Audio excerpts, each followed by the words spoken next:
إن الحمد لله نحمده ونستعينه ونستغفره ونعوذ بالله من شرور أنفسنا وسيئات أعمالنا من يهده الله فلا مضل له ومن يضلل فلا هادي له أشهد أن لا إله إلا الله وحده لا شريك له وأشهد أن محمدا عبده ورسوله أما بعد.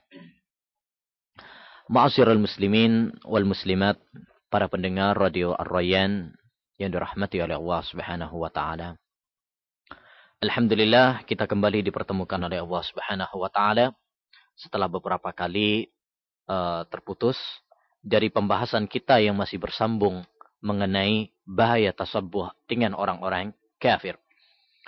Pada kesempatan yang lalu telah kita bahas tentang definisi tasyabbuh. Apa yang dimaksud dengan tasyabbuh dan apa hukumnya dan kaidah-kaidah seputarnya serta golongan-golongan yang kita dilarang untuk meniru mereka. Insyaallah pada kesempatan kali ini kita lanjutkan beberapa pembahasan mengenai tasyabbuh yang masih tertinggal. Pembahasan selanjutnya yang ingin kami bahas pada pembahasan tasyabbuh adalah sebab-sebab terjatuhnya kaum muslimin dalam tasyabbuh. Yakni apa faktor-faktor yang menyebabkan sebagian kaum muslimin terjerumus di dalam tasyabbuh dengan orang-orang kafir. Ya. Ada beberapa sebab yang sangat mendasar yang menyebabkan sebagian kaum muslimin terjerumus dalam tasyabbuh dengan orang-orang kafir. Di antaranya sebab yang pertama adalah makayidul kuffar lil islami wal muslimin. Tipu daya orang-orang kafir kepada Islam dan kepada kaum muslimin. Ini sejak dahulu sampai sekarang. Orang-orang kafir mereka berusaha sekuat tenaga agar kaum muslimin terjerumus, agar kaum muslimin masuk dalam agama mereka. Sebagaimana Allah Subhanahu wa taala berfirman dalam surat Al-Baqarah ayat 120, "Walan tarda ankal yahudu walan nasara hatta tattabi'a millatahum." Tidaklah orang-orang Yahudi dan Nasrani ridha, rela, sehingga kalian mengikuti agama mereka. Jadi, ma'asyiral muslimin rahimani wa rahimakumullah. Ini harus kita sadari bahwa orang-orang kafir sejak dahulu hingga sekarang mereka telah berusaha untuk menyesatkan kita. Mereka telah berusaha untuk memalingkan kita dan menghancurkan kita. Kalau kita tidak sadar, kalau kita tidak mengetahui hal itu, maka kebinasaan yang akan kita dapatkan. Maka sadarlah wahai kaum muslimin dan wahai kaum muslimat yang dirahmati oleh Allah Subhanahu wa taala. Waspadalah dari tipu daya orang-orang kafir yang berusaha untuk menggelincirkan kita dari agama Allah Subhanahu wa taala. Wa yuridu syaitanu, dan syaitan menginginkan agar kalian sesat, agar kalian menyimpang, agar kalian mengikuti jejak-jejak setan. Yang kedua, di antara faktor yang menyebabkan kaum muslimin terjerumus di dalam tasyabbuh adalah jahluhum wa adamu tafaqquhihim bid-din. Kejahilan mereka, kebodohan mereka tentang agama Islam. Kejahilan dan kebodohan adalah sebab utama kehancuran dan kebinasaan. Sebagaimana kata Imam Ibnul Qayyim rahimahullahu ta'ala, tidak ada suatu kerusakan dan kebinasaan yang terjadi pada umat kecuali karena kebodohan. Tidak ada celaan, tidak ada hinaan dari Allah Subhanahu wa taala dalam Al-Qur'an dan hadis kecuali semua sebabnya adalah karena kebodohan. Sebagaimana semua pujian sumbernya adalah ilmu. Oleh karenanya, hendaknya bagi kita untuk mengilmui.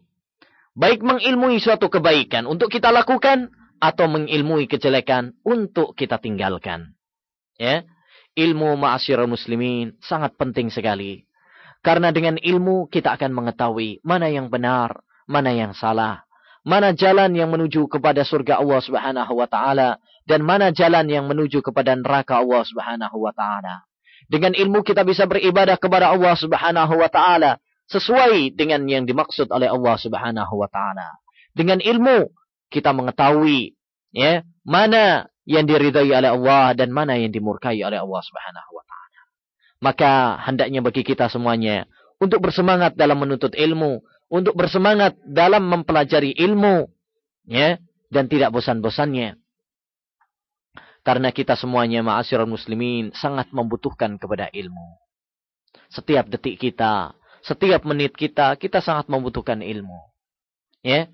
Karena kita semuanya diciptakan oleh Allah untuk beribadah. Wa ma khalaqtul jinna wal insa illa liya'budun. Tidaklah saya ciptakan jin dan manusia kecuali agar mereka beribadah kepada saya. Dan tidak mungkin kita beribadah kecuali dengan dasar ilmu. Apalagi pada zaman kita sekarang ini. Zaman di sana banyak fitnah syubhat dan fitnah syahwat. Dan banyaknya orang-orang yang bodoh tapi berlagak alim sehingga berfatwa tanpa ilmu, sesat dan menyesatkan. Dalam keadaan seperti ini, hendaknya bagi kita untuk lebih meningkatkan semangat kita dalam menuntut ilmu. Yang ketiga, termasuk sebab terjerumusnya kaum muslimin dalam tasyabbuh adalah dha'ful muslimin madiyan wa ma'nawiyan wa askariyan.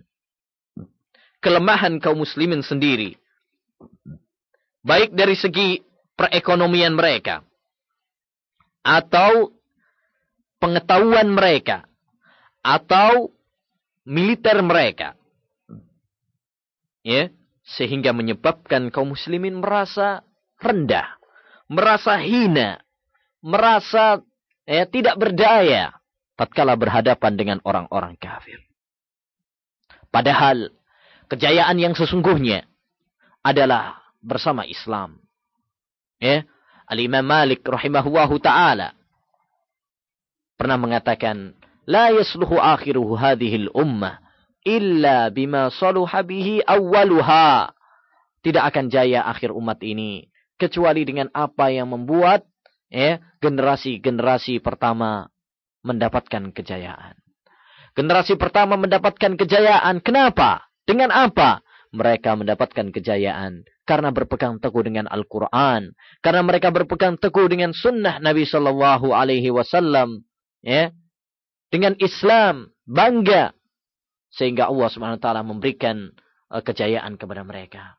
Adapun apabila kaum muslimin jauh dari agama mereka, minder dengan agamanya, maka Allah Subhanahu Wa Taala akan menurunkan kehinaan kepada mereka.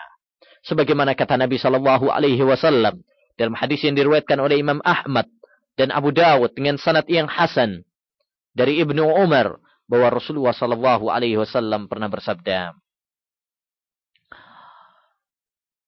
"Idza tabayatum bil ina wa akhadtum adnabal baqar wa raditum biz-zar' wa taraktumul jihad, sallatallahu alaikum dhulla la yanzi'uhu hatta tarji'u ila dinikum." Apabila kalian telah berjual beli dengan sistem ina, salah satu sistem menuju riba, wa akhadtum adnabal baqar, dan kalian telah memegang ekor-ekor sapi, wa raditum bizar, dan kalian rela dengan cocok tanam, dengan sawah-sawah kalian, sallatallahu alaikum dhulla. Apabila kalian demikian keadaannya, jauh dari agama, jauh dari ilmu, jauh dari agama Islam, maka Allah Subhanahu Wa Taala akan memberikan kehinaan kepada kalian. La yanzi'uhu, Allah Subhanahu Wa Taala tidak akan mencabutnya hatta tarji'u ila dinikum, sampai kalian kembali kepada agama kalian. Agama Islam, agama yang dijalankan oleh Rasulullah Sallallahu Alaihi Wasallam dan para sahabatnya. Itulah kunci mendapatkan kejayaan. Oleh karenanya, wahai kaum muslimin, apabila kita menginginkan kejayaan, apabila kita menginginkan kemenangan, ya, maka hendaknya kita kembali kepada ajaran Al-Quran, ajaran sunnah Nabi Sallallahu Alaihi Wasallam yang masih murni, yaitu sesuai dengan pemahaman Nabi dan para sahabatnya. Nah, kemudian sebab yang keempat, di antara sebab yang menjadikan kaum muslimin terjerumus dalam tasyabbuh adalah kaidul munafikin, tipu daya orang-orang munafik.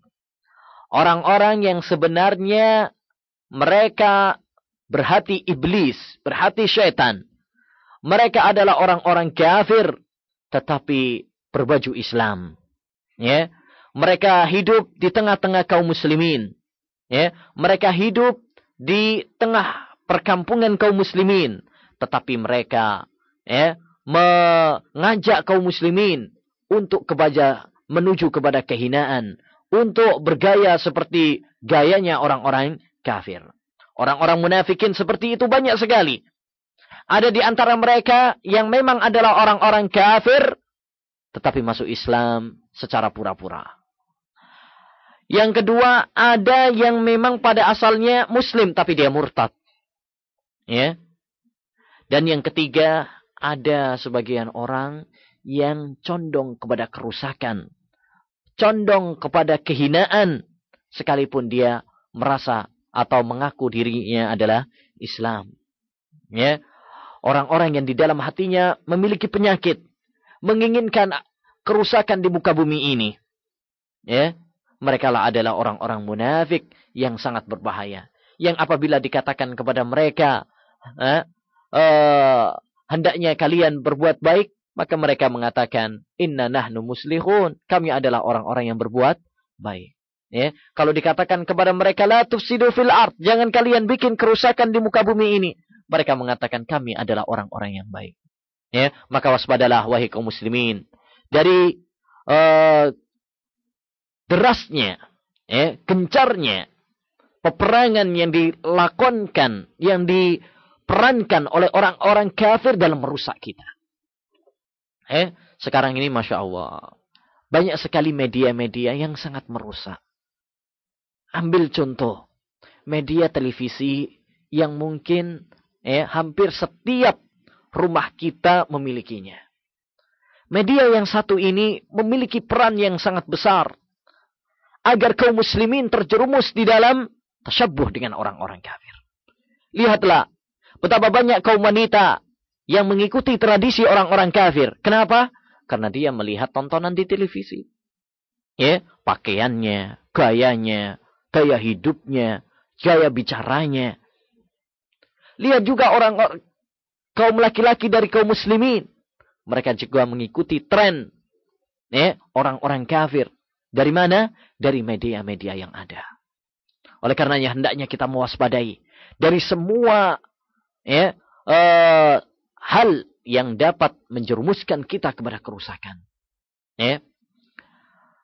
Selanjutnya, ma'asyiral muslimin rahimani wa rahimakumullah, pembahasan terakhir dari pembahasan tasyabbuh ini adalah contoh-contoh tasyabbuh dengan orang kafir. Sebagaimana yang telah dipaparkan dalam Al-Quran dan hadis Nabi Sallallahu Alaihi Wasallam. Ada beberapa hal yang telah diperingatkan oleh Nabi Sallallahu Alaihi Wasallam, yang hal itu termasuk tasyabbuh dengan orang-orang kafir. Yang sangat disayangkan, banyak kaum muslimin terjerumus di dalamnya. Oleh karenanya, kita kenali masalah-masalah tersebut bukan untuk kita lakukan, tetapi untuk kita waspadai. Dahulu seorang penyair pernah mengatakan, "Araftu syarra la lisyarri lakin litawakki, wa man la ya'rifu syarra minal khairi yaqau fi." Saya mengetahui kejelekan bukan untuk kulakukan, tapi aku mengenal kejelekan untuk kewaspadaan. Barang siapa yang tidak mengetahui kejelekan dari kebaikan, maka dia akan terjerumus dalam kejelekan tanpa terasa. Demikian juga dalam hadis, Hudzaifah ibn al-Yaman pernah mengatakan, "Kana an-nasu yas'aluna Rasulullah 'anil khair, wa kuntu as'aluhu 'anil syarr, makhafata ayyudrikani." Ya. Dahulu para sahabat Nabi sallallahu alaihi wasallam bertanya kepada Nabi sallallahu alaihi wasallam tentang kebaikan, tapi saya bertanya kepada beliau tentang kejelekan karena saya khawatir hal itu menimpa kepada diri saya. Jadi kita mengetahui hal-hal yang ini termasuk perilaku orang-orang kafir bukan untuk kita lakukan, tetapi untuk kita waspadai, untuk kita jauhi agar kita tidak terjerumus di dalamnya. Masalah yang pertama, ya, yang ini termasuk tasabbuh dengan orang-orang kafir adalah at-tafarruqu wal ihtilaf, perpecahan dan perselisihan. Allah Subhanahu wa taala telah berfirman dalam surat Ali Imran ayat 105. Wala takunu kalladzina tafarraqu wahtalafu min ba'di ma ja'ahumul bayyinat. Janganlah kalian wahai kaum muslimin seperti orang-orang yang telah berpecah belah dan berselisih setelah datang kepada mereka keterangan-keterangan. Setelah datang kepada mereka petunjuk Al-Quran, petunjuk Islam. Jangan seperti mereka. Dalam ayat yang lain Allah berfirman, وَلَا تَكُونُوا مِنَ الْمُشْرِكِينَ مِنَ الَّذِينَ فَرَّقُوا دِينَهُمْ وَكَانُوا شِيَعًا. Janganlah kalian seperti orang-orang musyrikin yang mereka memecah belah agama mereka, dan mereka bergolong-golong. Kullu hizbin bima ladaihim farihun. Setiap golongan bangga dengan golongannya masing-masing. Ma'asyiral muslimin rahimani wa rahimakumullah. Ini adalah kriteria, ini adalah perangai dari perangai-perangai orang kafir yang sangat disayangkan masih banyak di antara kaum muslimin yang terjerumus di dalamnya.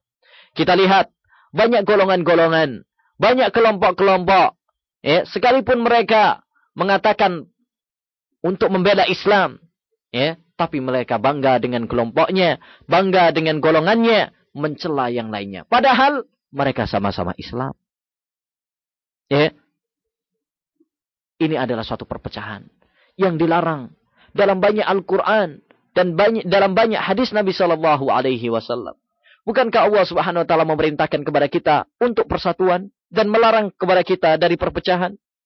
Bukankah Allah Subhanahu Wa Taala telah menegaskan, wa'tasimu bihablillahi jami'a wa la tafarraqu. Hendaknya kalian berpegang teguh dengan tali Allah dan jangan berpecah belah. Kenapa kita wahai kaum muslimin, Rabb kita satu, kitab kita satu, Al-Quran kita satu, Ka'bah kita satu, lantas kenapa kita berpecah belah? Lantas kenapa kita berkelompok-kelompok, bangga dengan kelompok kita masing-masing, mencela yang lainnya? Bukankah ini adalah perangai jahiliyah? Bukankah ini adalah perangai orang-orang kafir yang harus kita hindari? Dahulu diceritakan dalam Sahih Bukhari dan Muslim suatu hadis, peristiwa yang sangat menakjubkan. Pernah diceritakan dalam Sahih Bukhari dan Muslim dari Jabir bin Abdullah bahwa ada seorang sahabat dari Muhajirin ini yang suka canda. Sehingga suatu saat dia mukul pantatnya seorang sahabat Ansor. Seorang sahabat Ansor nggak terima. Akhirnya dia mengatakan, ya lal Ansar, wahai orang-orang Ansar, manggil kabilahnya. Kemudian orang Muhajirin pun, dia nggak terima, panggil orang-orang Muhajirin. Ya lal Muhajirin, wahai orang-orang Muhajirin. Masing-masing memanggil kabilahnya. Mendengar hal itu, maka Nabi Shallallahu Alaihi Wasallam mengatakan, afa bid'awal jahiliyati tad'un. Apakah dengan panggilan-panggilan jahiliyah kalian memanggil? Subhanallah. Mari kita renungkan hadis ini.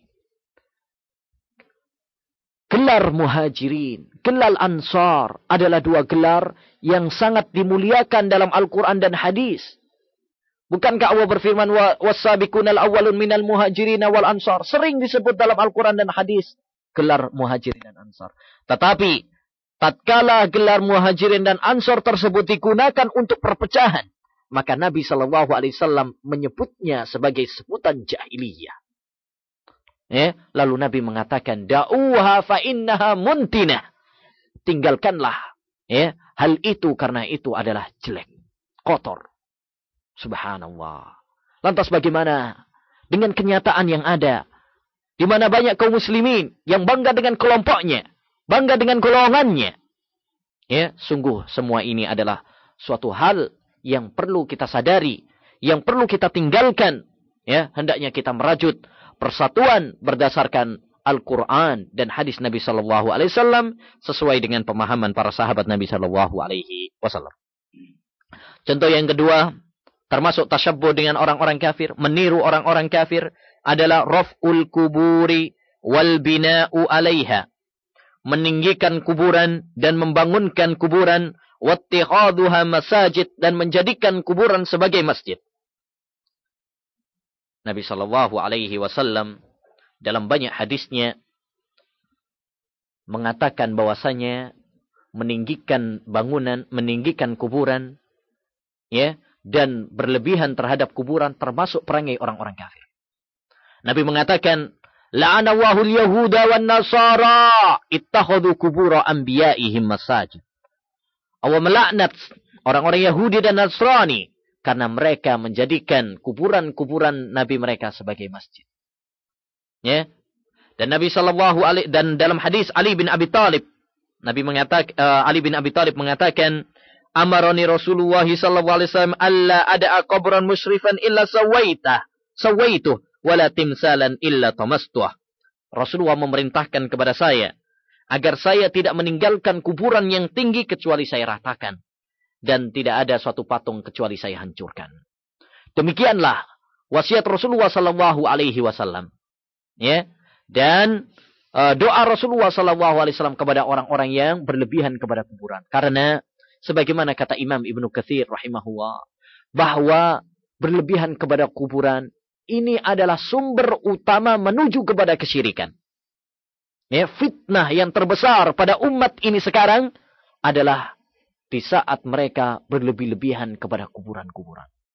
Ya, sekarang ma'asyiral muslimin, banyak kuburan itu yang lebih mega daripada masjid. Banyak kuburan lebih ramai daripada masjid. Ya, lihat dalam acara-acara, sebagian acara-acara. Ya, lihat sebagian musim, sebagian hari. Kadang, Masya Allah, kuburan lebih ramai daripada masjid. Lihat kalau masjid subuh, tinggal beberapa orang aja yang sholat.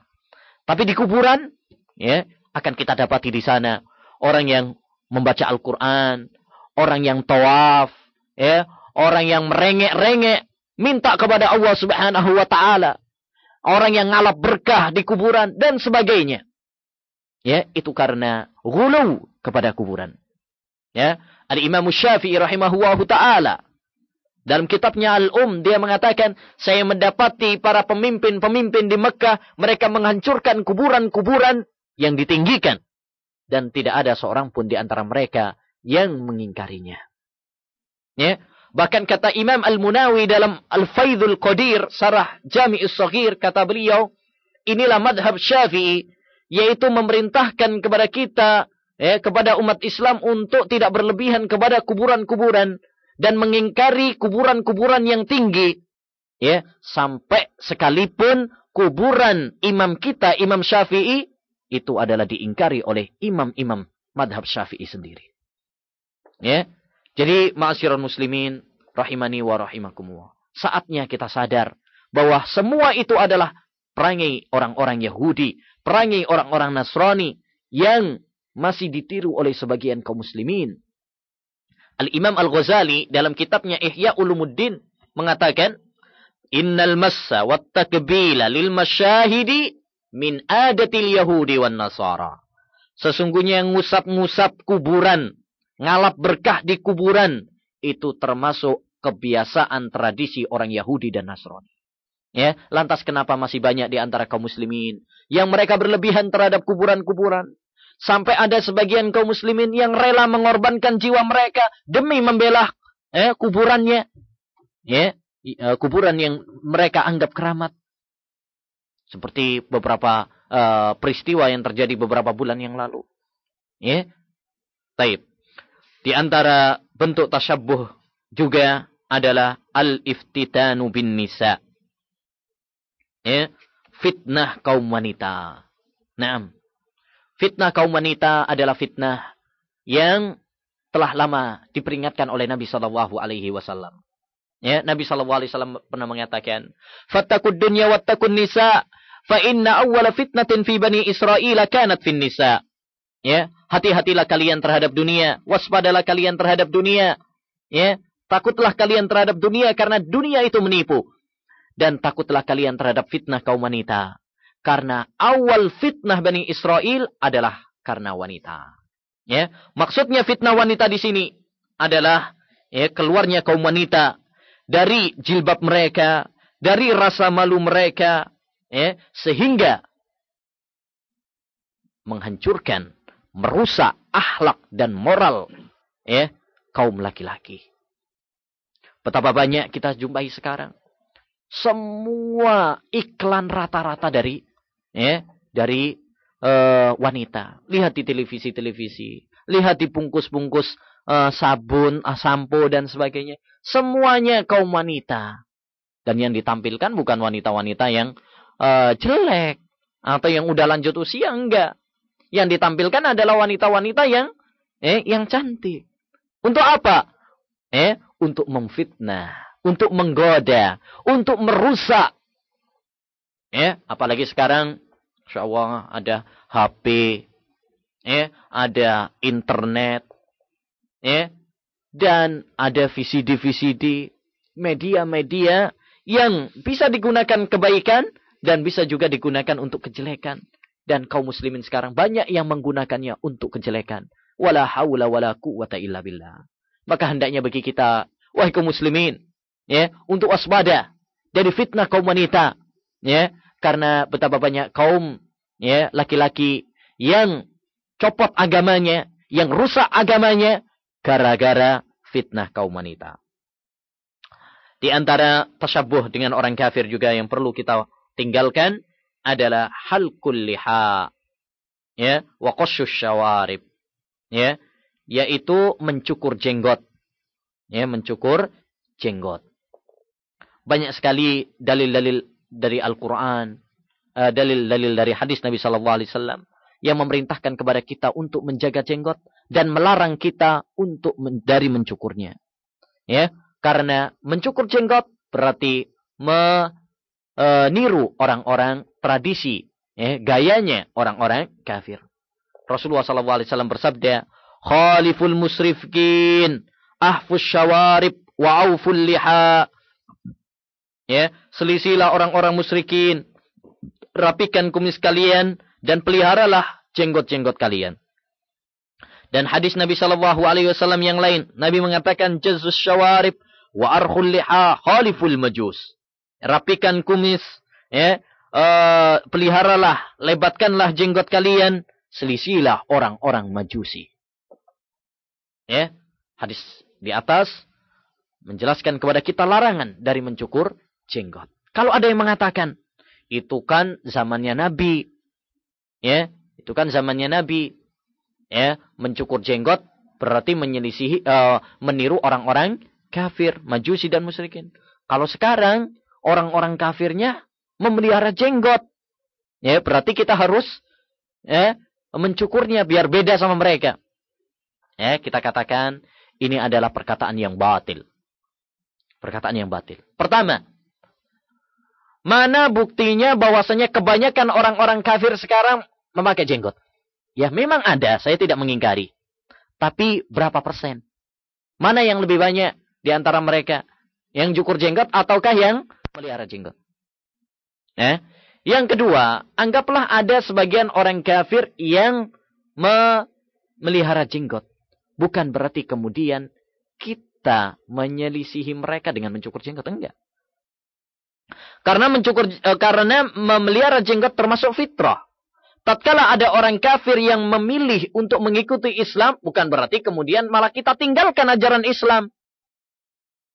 Kalau ada orang kafir misalkan cebok, bukan berarti kemudian kita untuk menyelisih orang kafir berarti nggak perlu cebok.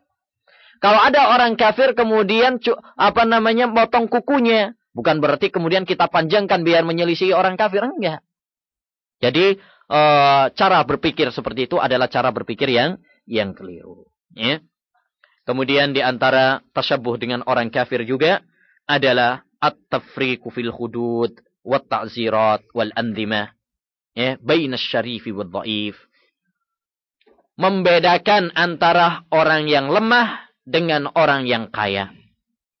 Ya, orang yang miskin dengan orang yang punya. Ini adalah perilakunya orang-orang Yahudi dahulu. Ya, kalau yang melanggar aja orang bawahan masyarakat biasa, maling ayam aja langsung dihukum, ya, hukuman yang berat. Tapi kalau yang melanggar adalah orang-orang yang kelas kaya, yang duitnya banyak, wah, ya, bentar. Ya, paling-paling dipenjara sebentar. Cara seperti ini adalah termasuk tasyabbuh dengan hukum orang-orang Yahudi. Di mana disebutkan dalam Sahih Bukhari dan Sahih Muslim, di mana Usama bin Zaid pernah memberikan syafaat, ya, kepada salah seorang wanita dari Makhzumiyah yang mencuri. Maka Nabi SAW marah. Ya, padahal Usama adalah kekasihnya Nabi. Nabi marah. Seraya mengatakan, ya Usamatu, atashfa'u fi haddin min hududillah. Apakah kamu memberikan syafaat dalam masalah hukuman Allah Subhanahu wa taala? Innama halaka banu Israel annahum kanu idza saraqa fihimus syarifu taraku. Sungguhnya yang menghancurkan Bani Israel apabila di antara mereka yang mencuri adalah orang yang kaya, maka mereka membiarkannya. Wa idza saraqa fihimudh dhaif aqamu alaihil had. Kalau yang mencuri adalah orang yang lemah, orang rakyat jelata, maka mereka memberikan hukuman kepadanya. Walladzi nafsi biyadihi law anna Fatimah binta Muhammadin saraqat laqata'tu yadaha. Lalu kata Nabi, demi zat yang jiwaku berada di tangannya, seandainya Fatimah putrinya Muhammad sallallahu alaihi wasallam mencuri, tentu saya akan memotong tangannya. Demikian keadilan Nabi sallallahu alaihi wasallam. Nabi enggak pilih kasih. Walaupun putrinya sendiri, kalau dia yang mencuri, saya akan potong. Tidak pilih kasih. Hukum Islam adalah hukum yang adil. Yang terakhir, di antara contoh-contoh tasabbuh yang dilarang dalam Al-Quran dan hadis adalah al-a'yadu wal-ihtifalat. Ya. Perayaan-perayaan yang tidak ada dalilnya dalam Al-Quran dan hadis Nabi Sallallahu Alaihi Wasallam. Perayaan adalah ibadah. Dan perayaan dalam Islam hanya ada dua macam. Ya. Yang pertama adalah Idul Fitri, yang jatuh setelah kaum muslimin melakukan ibadah puasa. Dan yang kedua adalah Idul Adha, yang jatuh setelah sebagian kaum muslimin menunaikan ibadah haji. Dan sebagian di antara mereka melaksanakan sholat, ya, Id. Inilah hari raya dalam Islam. Hari raya yang jatuh setelah, ya, ibadah-ibadah yang mulia. Oleh karenanya, Rasulullah Sallallahu Alaihi Wasallam diceritakan dalam riwayat Abu Dawud, Ahmad, Nasai dengan sanad yang sahih, bahwa suatu saat Rasulullah Sallallahu Alaihi Wasallam ketika datang ke kota Madinah, sedangkan para penduduk Madinah memiliki 2 hari yang mereka berhari raya dengannya, bermain-main dengannya, maka Nabi mengatakan, "Ma hadzanil yauman?" Apa 2 hari ini? Mereka mengatakan, "Kunna nal'abu fihima fil jahiliyah." Wahai Nabi, pada 2 hari tersebut kami merayakan pada masa jahiliyah. Lalu Nabi mengatakan, "Innallaha qad abdalakum bihima khairan yaumal adha wa yaumal fitri." Ya. Kata Nabi, sesungguhnya Allah telah mengganti, ya, 2 hari raya tersebut dengan 2 hari raya yang lebih baik, yaitu Idul Adha dan Idul Fitri.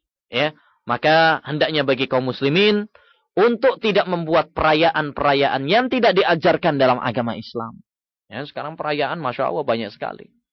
Ada perayaan Valentine Day, Hari Ibu, ada hari Valentine, ada hari ini, hari itu. Ya, maka semua ini adalah harus diwaspadai. Demikian ma'asyiral muslimin wal muslimat, para pendengar Radio Ar-Royan yang berbahagia, ya, apa yang dapat kami sampaikan, ya, selebihnya saya mohon maaf. dan saya kembalikan kepada pembawa acara. Para pendengar yang dirahmati Allah Subhanahu wa taala, di sini ada satu pertanyaan yang insyaallah akan kita jawab. Ustaz, tolong jelaskan kembali tentang maksud hadis hancurnya Bani Israel karena wanita. Jazakumullah khairan. Ya. Nabi SAW mengatakan wattaqud dunya wattaqun nisa fa inna awwala fitnatin fi Bani Israel kanat fin nisa. Takutlah kalian terhadap dunia dan waspadalah kalian terhadap wanita karena awal fitnah Bani Israel adalah karena wanita. Yakni diceritakan bahwa kehancuran Bani Israel ya dalam sejarah adalah gara-gara wanita. Ya, di mana ada beberapa persepsi tentang masalah ini. Kisah yang pertama adalah kisah yang diceritakan oleh Rasulullah SAW juga, di mana ada seorang wanita di Bani Israel yang dia itu adalah wanita yang miskin, suaminya miskin, tapi dia selalu menuntut seperti tuntutan wanita yang kaya. Ya, dia bergaya seperti gayanya wanita yang kaya, sehingga menuntut suaminya apa yang tidak dia punya. Ya, sehingga suaminya membuat kerusakan-kerusakan karena dituntut oleh sang istri. Dia mencuri, maling, ya, untuk apa? Untuk tuntutan istrinya. Membuat kerusakan, fitnah. Ya. Kisah yang kedua adalah kisah yang diceritakan oleh sebagian ahli sejarah dan ahli tafsir bahwa fitnah Bani Israel adalah ketika pasukan Nabi Musa alaihissalam itu biasanya nggak pernah kalah. Pasukannya Nabi Musa apabila perang itu nggak pernah kalah. Tapi akhirnya ketika ada suatu keinginan berita bahwa Nabi Musa dan bala tentaranya akan memerangi suatu kaum, maka suatu kaum tersebut mereka bermusyawarah. Bagaimana cara untuk menghancurkan pasukan Nabi Musa? Akhirnya mereka usul begini, usul begitu, ya. Di antara mereka ada yang mengusulkan usulan yang cerdas untuk menghancurkan. Yaitu apa? Ya, sebagaimana dimaklumi bahwa laki-laki itu senang sama wanita. Akhirnya bagaimana? Mereka menyuruh kaum wanitanya untuk buka-bukaan, ya, untuk menggoda pasukannya Nabi Musa. Ya, sehingga wal iyadu billah sebagian pengikutnya Nabi Musa alaihissalam tergoda dengan sebagian wanita tersebut, bahkan sebagian di antara mereka terjerumus di dalam al-fahisyah, perzinaan, sehingga Allah Subhanahu wa taala kemudian mengalahkan pasukan Nabi Musa. Ya, itu ma'asyiral muslimin rahimani wa rahimakumullah. Jadi maksud fitnah kaum wanita di Bani Israel seperti itu, ya, yang membuat kerusakan dan kekalahan. Ya, demikian juga pada zaman kita sekarang. Banyak wanita itu dijadikan sebagai alat untuk ya membuat kerusakan. Lihat di media-media yang ada, yang dipakai alat untuk merusak adalah kaum wanita. Ya, wanita-wanita setengah telanjang, bahkan mungkin telanjang, ya, yang dijadikan sponsor-sponsor. Bahkan la haula wala quwata illa billah. Kadang sponsor permen. Ya, sponsor sabun. Ya, memakai wanita-wanita yang setengah telanjang. Ya, semua itu harus kita akui, harus kita sadari bahwa semua itu adalah fitnah yang tujuannya adalah merusak akhlak, ya, dan moral kaum muslimin. Wallahu a'lam.